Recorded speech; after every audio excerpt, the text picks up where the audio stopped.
Hello, আসসালামু আলাইকুম viewers. আশা করি আপনারা ভালো আছেন। আপনাদের দোয়া ও ভালোবাসায় আমরাও ভালো রয়েছি। তো আজকে প্রতিবারের মতো চলে এসেছি আজকে নীলসাগর ঘোরার জন্য। তো নীলসাগরে কি কি আছে? নীলসাগরে একটা অনেক বড় একটা পুকুর আছে।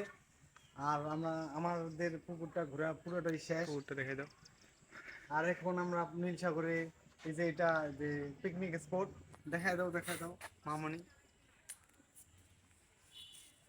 তারপরে আছে আমাদের এক ছাতা বসে থাকার জন্য মানে লাল পাখি হলুদ পাখি করা আছে, রেস্ট করবে, চুমাচাটি করবে হালকা পাতলা, এটাই স্বাভাবিক। তো চলুন দেরি না করে আমরা আপনাকে দেখাইতেছি কি কি আছে। এই যে দেখেন, এটা লাল পাখি হলুদ পাখির জন্য বসার একটা জায়গা, খুব দর্শনীয় একটা জায়গা এটা। এটা দেখ। আর এটা হচ্ছে ছাতি, এটার মধ্যে বৃষ্টি আসলে আমরা মানে নিজেকে সেফ রাখার জন্য এই জায়গায় আছে, এইভাবে দাঁড়ায় থাকতে পারি। তো এরপরে দেখাবো ওইখানে ঢুলানি ঢুলু ঢুলু ঢুলু ঢুলু।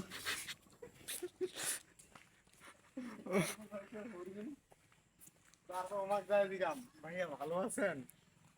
সালাম আলাইকুম ভাইয়া, ভালো আছেন? ভিডিও চলেছে তো। হ্যাঁ, হ্যালো। সত্যি ছোট বাচ্চাদের জন্য মানে দেখার মতো একটা জিনিস, সেটা হচ্ছে এর নাম জানি কি, হরিণ। ময়ূর। ময়ূর ময়ূর আমি ভুল বলেছি। ময়ূর।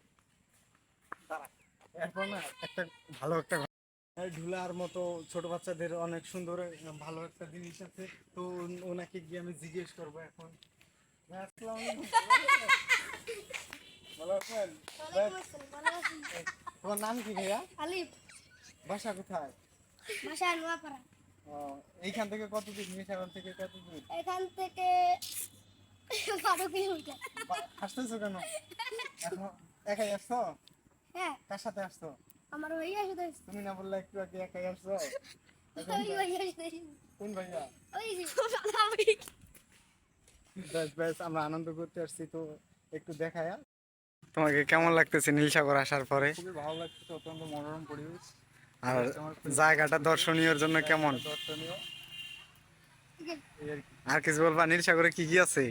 নীলসাগরে অনেক পাখি আছে, লাল পাখি আছে, হলুদ পাখি আছে, অনেক পরি আছে।